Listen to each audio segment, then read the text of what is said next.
नमस्कार मित्रांनो, लपंडाव या मालिकेच्या 30 डिसेंबरच्या एपिसोडमध्ये 2-3 असे धमाकेदार ट्विस्ट आले.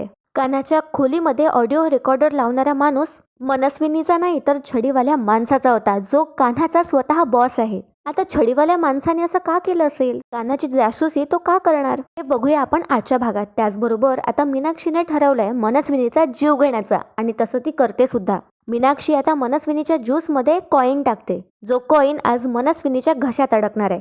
त्याचबरोबर प्रेक्षकांनो, तिसरा धमाकेदार ट्विस्ट म्हणजे आता स्वतः या छडीवाला जो माणूस आहे याला सगळं माहिती आहे तेजस्विनी आणि मनस्विनी बद्दल, आणि हा स्वतः आता यामध्ये गौतमची मदत करणार आहे तेजस्विनी पर्यंत पोहोचण्यासाठी. तर खूप छान आहे प्रेक्षकांनो आजचा भाग, अजिबात मिस करू नका. आणि आजचा एपिसोड बघताना तुम्हाला आणखी नवीन गोष्ट एक माहिती पडणार आहे, सो आपल्यासोबत व्हिडिओच्या शेवटपर्यंत बनून राहा. तर प्रेक्षकांनो, आजचा भाग सुरू होतो. आता सखीसाठी कानाने सगळ्या चाळकऱ्यांसमोर छान गाणं म्हटलेलं असतं, त्यामुळे सगळे चाळकरी आता कान्हाचा कौतुक करतात. परीची आई आता कान्हाला म्हणते, वा, खूप गुणाचा आहे बाई आमचा कान्हा, त्याला बायकोला आपल्या भावना व्यक्त करणं खूप मस्त जमलंय. त्याचबरोबर आता दुसरी बाई म्हणजे सानप काकाची बायको सुद्धा आता यांचं कौतुक करते आणि म्हणते, हो, जोडी असावी तर अशी सखी आणि कानासारखी. आणि दोघांचीही आता सानप काकांची बायको जी असते ती दोघांचीही सखी आणि कानाची नजर काढते आणि म्हणते, लाखात एक जोडी. तर त्यानंतर आता सानप काका म्हणतात, हो ना, नाहीतर बघा ना आमची. तर आता सानप काकाची बायको म्हणते, काय? तर सानप काका म्हणतात, अरे आपली तर करोडोत एक. आणि आता सगळेजण हसू लागतात आणि सखी आणि काना एकमेकांकडे आता हे सगळं कौतुक ऐकून बघतात आणि स्माईल करतात. तर बघत राहा प्रेक्षकांनो, इथे आता काय होतं, हा जो माणूस असतो छडीवाल्याचा, त्याने आता फायनली आपला फेस रिव्हील केलाय, ज्याच्या हातावर आता धर्मयुद्धाचं असं लिहिलेलं असतं, टॅटू काढला असतो. आणि हा छडीवाल्या माणसाला जाऊन भेटतो आणि त्याला म्हणतो, बॉस, तुमचं काम झालंय. तुम्ही सांगितल्याप्रमाणे कान्हाच्या खोलीत मी ऑडिओ रेकॉर्डर लावलाय. आणि बघत राहा प्रेक्षकांनो, आपल्याला गाडीमध्ये हा छडीवाला माणूस दिसतो सुद्धा, त्याची छडी दिसते. आणि आणखी एक गोष्ट बघत राहता, हा माणूस जाणार असतो तितक्यात छडीवाला माणूस परत आपली छडी असा वाजवतो आणि त्यानंतर हा माणूस थांबतो आणि म्हणतो छडीवाल्या माणसाला, सॉरी, तुम्हाला सांगायचंच विसरलो. काल साहेबांनी सांगितल्याप्रमाणे मी डॉक्टरांना घाईघाईत चाळीत बोलावलं होतं आणि सॉरी, मी माझ्या पुढच्या कामाला जातो, असं म्हणत होता हा माणूस तिथून निघून जातो. आणि आपल्याला ती छडी दाखवल्या जाते, म्हणजे या सगळ्याच्या मागे आता छडीवाला असतो. म्हणजे त्या दिवशी सुद्धा लहान मुलांचा जीव वाचवण्यासाठी छडीवाल्यानेच डॉक्टरांना पाठवलं होतं, किंवा त्याच्यावरच्या साहेबांनी. आता हा छडीवाला आहे की छडीवाली आहे आपल्याला लवकरच कळू. म्हणजे हा व्यक्ती आहे तरी कोण, ज्याला तेजस्विनी मनस्विनी बद्दल सगळं माहिती आहे असो. तर बघत राहा प्रेक्षकांनो, इथे आता काय होतं, गौतम परत त्या मनस्विनीच्या घराचे जे तुकडे असतात, जे त्याला त्याच्या खोलीत आधी सापडलेले असतात, ते परत असे लावतो सगळे तुकडे, आणि त्यावरचं नाव आता व्यवस्थित नीट बघतो. आणि त्याच्या लक्षात येतं की या घरावर सुद्धा मनस्विनी निवासलेलं आहे. तर गौतम आता पटकन आपला फोन काढतो, ज्यामध्ये त्याने या सरकारच्या म्हणजे मनस्विनीच्या फोटोच्या मागे जे कॉन्ट्रॅक्ट सापडलं असतं, तो कॉन्ट्रॅक्ट त्याने आपल्या फोनमध्ये त्याचा फोटो घेतला असतो. तर आता इथे गौतमला समजतं की या कॉन्ट्रॅक्टमधलं नाव आणि त्या फोटोच्या तुकड्यामधलं घरावरचं नाव हे अगदी सेम आहे, जे म्हणजे मनस्विनी निवास किंवा मनस्विनी विला असं आहे. तर आता गौतम ते बघताना स्वतःला म्हणतो की ही जी प्रॉपर्टी आहे ही आता उद्याच्या उद्या शोधायलाच पाहिजे. बघूया तरी या तेजस्विनीचा काय लफंडाव सुरू आहे ते. तर इथे प्रेक्षकांनो आता सीन शिफ्ट होतो आणि सकाळ झाली असते. तर कानाची झोप उघडली असते सखीच्या आधीच, आणि तो उठल्या उठल्या आता सखीकडे बघू लागतो. आणि सखी आता गाढ झोपली असते. तितक्यात आता सखी झोपीतच कळ पलटवते आणि ती आता खाली पडणार असते. तर हे कानाच्या लक्षात येतं आणि कान्हा पटकन बाजूला सरकून आता सखीला वाचवतो. आणि सखी आता खाली जमिनीवर नाही तर गादीवर येऊन पडते. आणि यामुळे आता सखीची झोप उघडते आणि ती आता कान्हाकडे आश्चर्याने आणि एकदम प्रेमाने बघू लागते. आणि कान्हा सुद्धा आता सखीकडे बघत असतो आणि बॅकग्राऊंड म्युझिक असं रोमॅन्टिक म्युझिक सुरू होतं परत. आणि परत आता दोघेही एकमेकांमध्ये हरवले असतात. तितक्यात काय होतं, तर चाळीतला एक लहान मुलगा त्याच्या आईला आवाज देतो आणि म्हणतो, आई, अगं शियाली. आणि हे ऐकून आता दोघंही म्हणजे कान्हा आणि सखी हसू लागतात. आणि कान्हा आणि सखी दोघंही हसतात आता. आणि कान्हा सखीच्या जवळ असं जाणार असतं हसतच, तर सखी आता कान्हाला दूर लोटते आणि म्हणते, ए, चान्स नको मारूसा, बघावं तेव्हा चान्स मारत असतो, असं म्हणत आता सखी तिथून पटकन उठते. आणि कानाजवळचं पांघरून हिसकत आता सखी कान्हाला म्हणते, हे माझं पांघरून आहे. तर कान्हा म्हणतो, हो, तुमचंच आहे, पण असं नका म्हणू चान्स मारतोय म्हणून, मी गरज नाही आहे मला. आणि हा चान्स मारतो वगैरे असं काही बोलायचं नाही, कळलं ना, उलट मी तुम्हाला वाचवलंय. तर आता सखी कानाकडे अशी चिडतच बघत असते. तर कान्हा म्हणतो, मी तुम्हाला वाचवलं नसतं ना तर तुम्ही आता तोंडावर पडले असता आणि तुमचं डोकं फुटलं असतं. तर सखी म्हणते, ठीक आहे ना, पडले असते तर पडले असते, मग काय झालं. तर आता कान्हा सखीला म्हणतो, असा टेंगूळ आलं असतं ना तुमच्या डोक्याला, मग समजलं असतं. सगळ्या चाळीत अशा हे टेंगूळ घेऊन तुम्ही फिरल्या असत्या. तुम्हीच सांगा कसं दिसतं ते. तर आता सखी सुद्धा गप्प बसते आणि म्हणते हां ठीक आहे.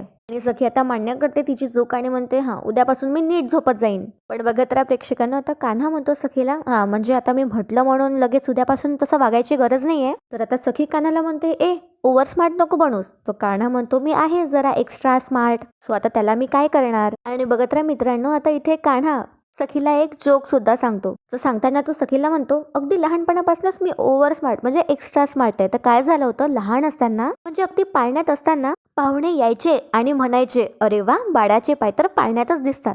आणि कान्हा त्याच्या जोकवर हसतो, पण सखी आता अजिबात हसत नाही, थोडी पण नाही. तर इथे आता कान्हाला समजतं की त्याचा जोक वाया गेलाय आणि कान्हा म्हणतो मेला, विनोद मेला. तर आता सखीला काही समजत नाही आणि सखी कान्हाला म्हणते कोण विनोद. तर कान्हा म्हणतो दुसराही मेला. तर सखी म्हणते परत काय. तर कान्हा म्हणतो असो जाऊ द्या, ते जाऊ द्या, मला तुम्हाला फक्त एवढंच सांगायचं आहे की तुम्ही पडा, बिंदास पडा, मी आहे तुम्हाला झेलायला. तर आता हे ऐकल्याबरोबर सखी रागातच तिथून निघून जाते आणि कान्हा म्हणतो अरे चिडू नका, गंमत केली मी. तर बघत राहा प्रेक्षकांना, इथे आता काय होतं, सीन शिफ्ट होतो आणि या मनस्विनीच्या घशात ज्यूस पिताना कॉईन अटकणार आहे. तर सगळे आता कामात घरामधले सगळे आता नाश्ता करण्यासाठी जमलेले असतात आणि ते बसतात. तर मनस्विनीचं लक्ष आता तिच्या फोटो फ्रेमकडे जातं, जी कालच गौतमने फोडली होती. तर आता तिला ती दुरुस्त झालेली दिसते आणि ती आता फोटोकडे बघत असते स्वतःच्या आणि हसत असते एकटीच. तर आता हे परशूच्या लक्षात येतं आणि परशू आता मनस्विनीला म्हणतो सरकार तुमच्या फ्रेमचं काम झालंय. तर आता ही मनस्विनी म्हणते त्याला ज्यूस पिता पिताच हां दिसतंय मला. तर आता परशू म्हणतो हो मग सकाळीच मी एका माणसाला बोलून घेतलं होतं अर्जंटमध्ये आणि तेही बरं झालं की फ्रेमची जी ग्लास आहे ते बाहेरच होती. तर बघत राहा प्रेक्षकांनो, इथे आता सगळ्यांना प्रश्न पडला असेल की दुरुस्त करण्यावाल्याला का नाही दिसलं तो कॉन्ट्रॅक्ट वगैरे, किंवा परशूला का नाही दिसलं.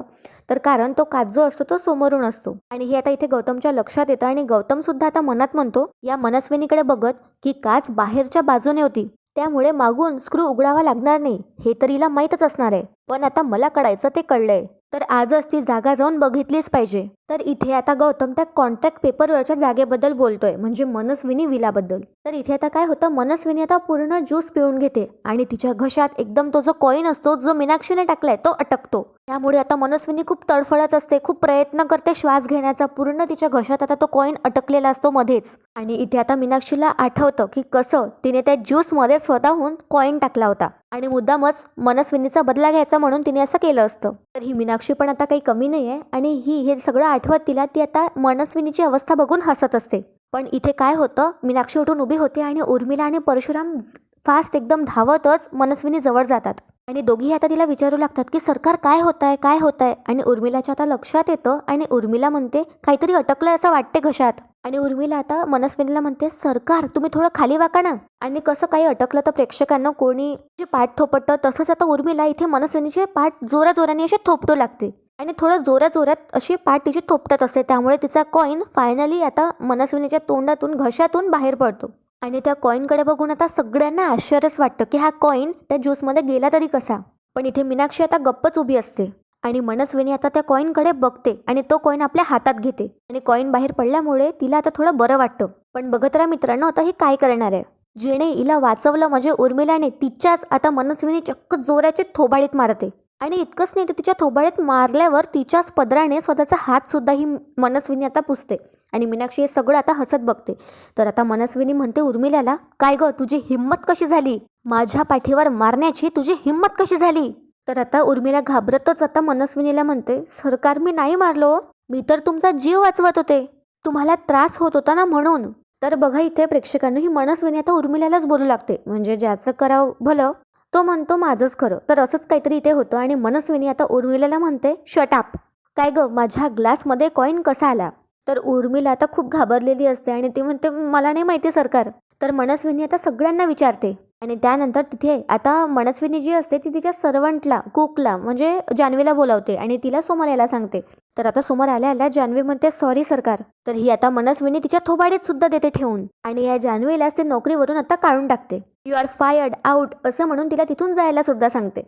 तर इथे आता काय होतं, गौतम मस्त आता चान्स बघतो आणि या मनस्विनीला उठून म्हणतो तुला अजूनही कळत नाहीये का, जे तुझ्या नशिबात नाहीच आहे ते तुला मिळणार नाहीच आहे. हेच बघणं आता लक्ष्मी तुझ्या घशातून खाली उतरायला सुद्धा तयार नाहीये. आता घरातले सगळेजण गप्प असतात पण आता गौतम मस्तपैकी हिला आता मनस्विनीला उत्तर देतो आणि तो आता निघणार असतो त्या विलाकडे. तर मनस्विनी त्याला थांबवते आणि म्हणते, कुठं जातोयस तू? तर आता गौतम म्हणतो मनस्विनीला सगळ्यांसमोरच की तू माझी वहिनी नाही आहे, त्यामुळे तुला सांगायची मला गरजही वाटत नाही.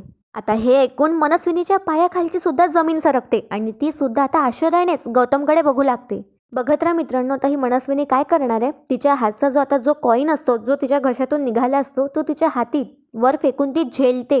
आणि बघा ती आता काय करणार आहे, बाहेर जाते. गौतम जसंच आपल्या कारची गाडी जे दार असतं ते तो उघडतो आणि बसायला जातो, तितक्यात तिथे आता मनस्विनी येते, त्याला जबरदस्ती आतमध्ये ढकलते आणि कारचा गेट स्वतः जोराने बंद करते. तिथे काय होतं, गौतमचा फोन आणि त्याची चावी बाहेरच पडून जाते खाली. तर ही फोन आणि चावी स्वतःच्या हातात घेत बघा आता ही मनस्विनी काय करणार आहे, बाहेरूनच आता ती गौतमला लॉक करते आणि त्याला गाडीत बंद करते. आता गौतम मनस्विनीला म्हणतो, काय करतेय तू, दार उघड, दार उघड. तर आता ही मनस्विनी काही ऐकत नाही आणि गौतमला म्हणते, आत जेव्हा माझा श्वास गुदमरत होता तेव्हा खूप हसत होतास ना तू, खूप हसू येत होतं तुला, हो ना?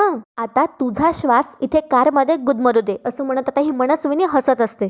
आणि गौतम आता खूप जोराने दाराला असं मारतो आणि खूप प्रयत्न करतो बाहेर निघण्याचा. दार उघडण्यासाठी खूप झटपटतो.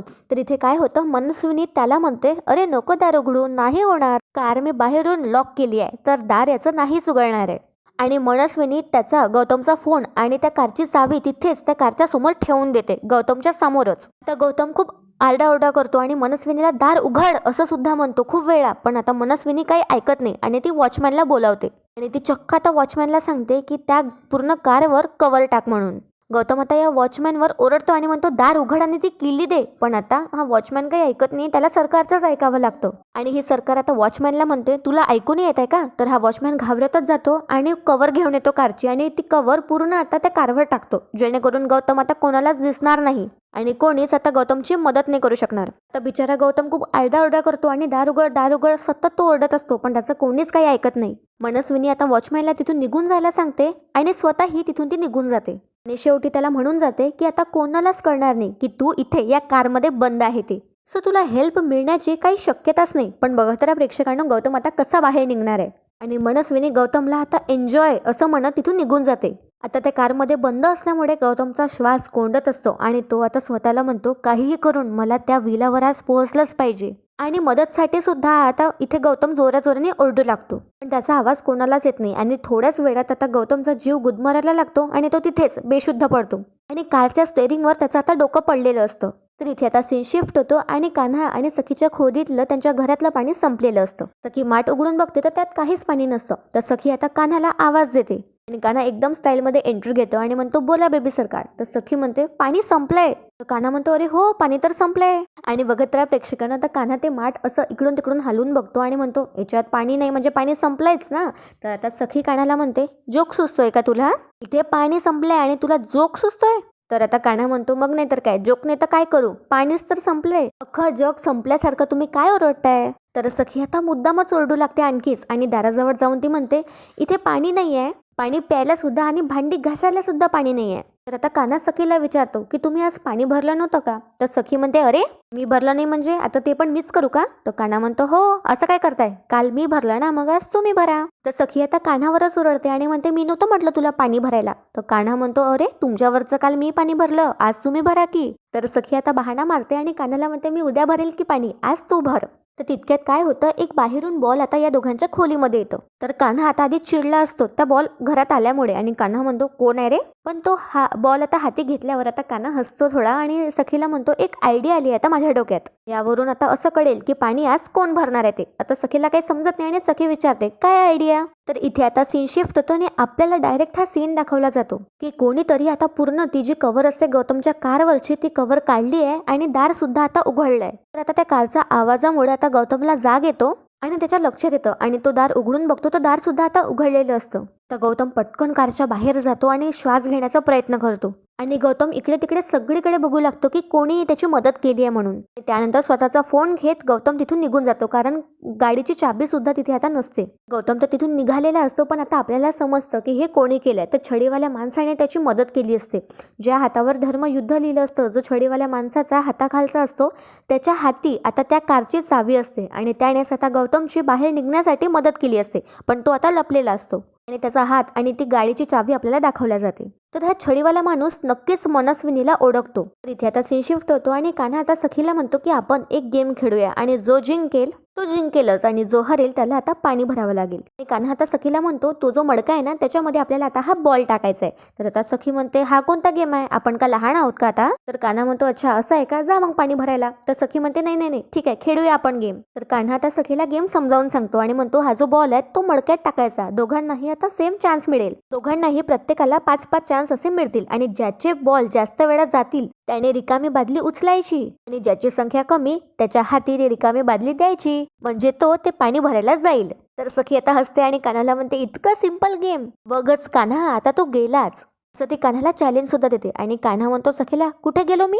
आणि कान्हा हाताची घडी करतो. तर सखी ती बाहेरून बकेट आणते आणि म्हणते पाणी भरायला आणि माझ्या हातून ट्रॉफी म्हणून ही रिकामी बाटली एक्सेप्ट करायला तू तयार राहा. तर कान्हा सुद्धा आता सखीला म्हणतो हे असले डायलॉग टाकण्यापेक्षा ना जो बॉल आहे ना तो त्या मडक्यात टाका. आता इथे सखी खूप ओव्हर कॉन्फिडंट बनली असते पण सखी हरणार आहे. तर बघत राहा प्रेक्षकांना, सखी आता जे तिच्या हाती बॉल असतो तो टाकण्यासाठी ती एकदम मडक्याच्या समोर अशी हळूहळू करत समोर गेली असते. इतक्या समोरून ती बॉल टाकणार असते. तर कान्हा तिला म्हणतो अरे थांबा थांबा, एक काम करतो ना मी, ते मडकच तुमच्या जवळ आणतो, मग टाका आरामात बॉल. तर आता सखीच्या लक्षात येतं आणि सखी परत आपल्या जागेवर दूर थोडी येऊन उभी होते. आणि कान्हा आता एक रुमाल घेतो आणि सखीच्या समोर ठेवतो, म्हणजे सखी ती लाईन क्रॉस करू नये आणि समोर जाऊन चीटिंग करू नये म्हणून. आणि खूप मजा आली आता या गेममध्ये. आणि कान्हा सखीला म्हणतो आता याच्या अलीकडे उभं राहायचं आणि सखी सुद्धा म्हणते हा ठीक आहे. आणि सखी आता पहिला बॉल टाकते आणि मिस होते आता तिच्याच्यानं तो बॉल. आणि कान्हा आता सखीला चिडवू लागतो इथे पहिल्याच बॉलमध्ये ती हरली आहे म्हणून. आणि कान्हा म्हणतो हा सिंपल गेम आहे, सिंपल गेम आहे असंच म्हणत होतात ना. तर सखी आता कान्हाचं ऐकत नाही आणि परत दुसरा बॉल टाकायला जाते. तर आता दुसरा बॉल तिच्याच्यानं प्रॉपर आता मडक्यात जातो. सखी आता येस म्हणून ओरडते. तर कान्हा म्हणतो ठीक आहे ठीक आहे. सखीचा तिसरा चान्स असतो तो मिस होतो. तर आता कान्हा हसतो आणि आता सखीचा चौथा चान्स असतो आणि तो सुद्धा बॉल आता तिच्यामुळे मिस होतो. आणि आता कान्हा तो बॉल परत आता सखीच्या हाती देतो आणि म्हणतो आता 5वा आणि शेवटचा चान्स आहे. तर सखी आता कान्हाला म्हणते आय नो आणि तो बॉल त्याच्या हातून हिसकावून आता सखी परत 5वा बॉल टाकायला जाते. आणि प्रेक्षकांनो आजचा भाग इथेच संपतो. पण कसा वाटला तुम्हाला आजचा भाग मला कमेंट करून नक्की आपली मतं कळवा. आणि आपल्या व्हिडिओला लाईक करायला विसरू नका, म्हणजे उद्याचा भाग आणखी इंटरेस्टिंग आहे आणि तुम्हाला तो वेळेवर मिळेल. सिरियलच्या अपडेटसाठी आपल्या चॅनलला सबस्क्राईब करून ठेवा. आणि उद्याच्या भागात आपण फायनली पाहणार आहोत की गौतम आता तेजस्विनीपर्यंत पोहोचलाय आणि मनस्विनी सुद्धा त्याचा पाठलाग करत तिथे पोहोचते. पण हा छडीवाला कोण मिस्टर मॅन आहे जो कानावर सुद्धा लक्ष ठेवून असतो? कान्हा त्याच्यासाठी काम करत आहे तरी सुद्धा, आणि त्याला मनस्विनी बद्दल सुद्धा सगळं काही माहिती आहे आणि तोच गौतमला तिथे आता पोहोचवतो. या सगळ्या मागे आता या छडीवाल्या माणसाचा म्हणजे हेतू तरी काय असणार आहे हे सुद्धा सगळं आपल्याला लवकरच कळेल. त्यासाठी आपल्या चॅनलला सबस्क्राईब करा, व्हिडिओला लाईक करा आणि तुम्हाला आजचा भाग कसा वाटला कमेंट करून नक्की कळवा. व्हिडिओ शेवटपर्यंत पाहण्यासाठी खूप खूप धन्यवाद.